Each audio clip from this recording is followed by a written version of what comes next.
Neste vídeo, vamos desenvolver uma solução na linguagem de programação Python para o seguinte problema computacional. Dados em números inteiros, apresentar o sinal de cada número. Por exemplo, quando o número informado for menor que zero, deverá aparecer a mensagem negativo, igual a zero, neutro, maior que zero, positivo.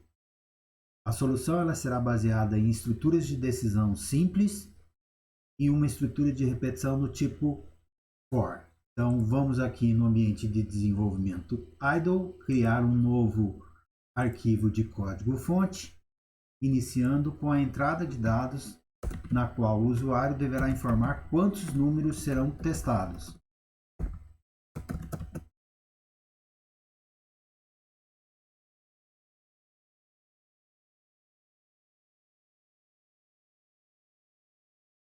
Vejam que a entrada de dados é uma combinação das funções int e input, uma vez que a função input recebe um dado no dispositivo de entrada de dados no formato string, que será convertido para um número inteiro pela função de conversão int.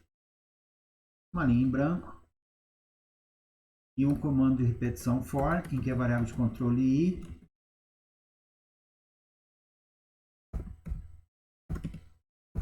varia de 1 até n. Então, dessa forma, implementada, essa estrutura de repetição do tipo for irá executar n vezes.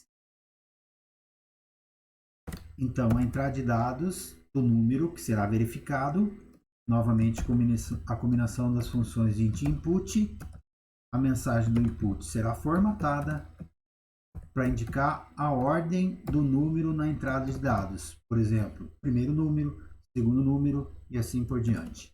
Vamos usar o operador módulo na formatação e usar a variável de controle i. Então, temos aqui um especificador de formato que será substituído pelo valor da variável de controle i.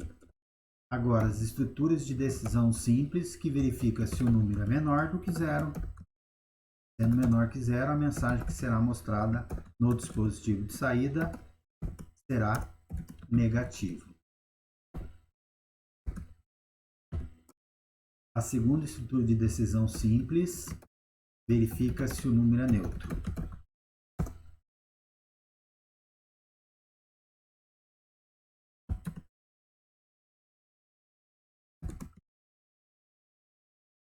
E a terceira estrutura de decisão simples verifica se o número é maior do que zero, ou seja, positivo.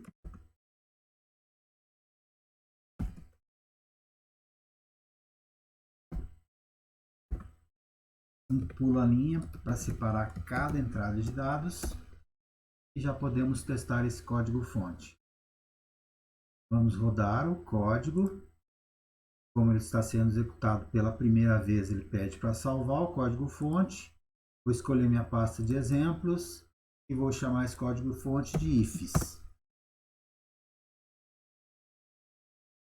Então vejo, iniciou a entrada de dados, a execução do código pedindo a quantidade de números, primeira linha do código-fonte. Eu vou fornecer 5 dados de entrada.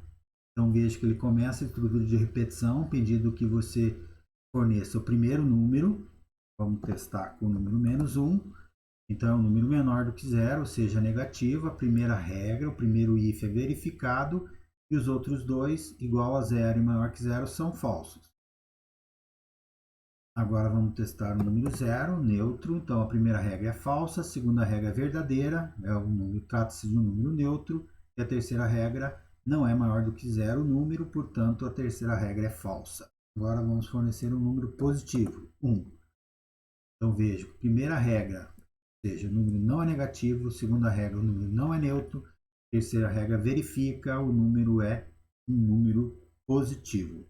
Vamos no quarto teste, o quarto número, testar novamente com o número neutro. Primeira regra falsa, segunda regra verdadeira, terceira regra falsa.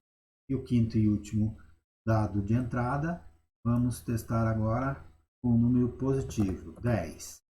Então, primeira regra, o número não é menor que zero, não é igual a zero. Terceira regra, o número é maior que zero, portanto, trata-se de um número positivo.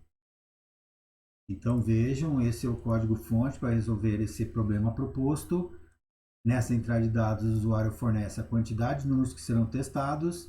Essa estrutura de repetição do tipo for executa n vezes. A cada passo, ele solicita um número na ordem e 3 comandos de decisão simples verificam a condição de se o número é negativo, é neutro ou positivo. Esse código-fonte estará disponibilizado aqui na descrição deste vídeo. Muito obrigado.